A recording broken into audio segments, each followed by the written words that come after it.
දැන් පුතා මෙතනින් ඉස්සරහට ඔයා මොකද්ද කරන්න ඉන්නේ? එකම පවුලට ඩොක්ටර්ස්ලා දෙන්නෙක් වැඩි නේද තාත්තේ? මම ප්ලෑන් කරේ වෙන පැත්තකින් ඉස්සරහට යන්න. good. ඔයා ඉතින් කොහොමද ඒක කරන්නේ? මට මේ හින්දන් ඒක කරන්න කන්ෆිඩන්ස් නෑ තාත්තේ. මම ප්ලෑන් කරේ A levels නොකර රට යන්න. මම පුතාට කිව්වනේ O level result එක වෙනුවෙන් වටින මතයක් දෙනවා කියලා. මේ තියෙන්නේ ඔයාගේ හීනට යන පාර. මොන පැත්තකින් වුණත් බය නැතුව යාට ඉස්සරහට යන්න පුළුවන්. වෙන කොහෙවත් යන්න ඕනේ නැහැ.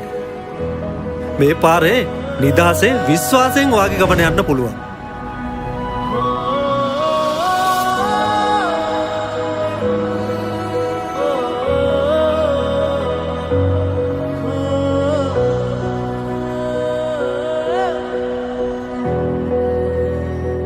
පරාජය නොවන ගමනකට සිප්වෙන් තමයි තැන.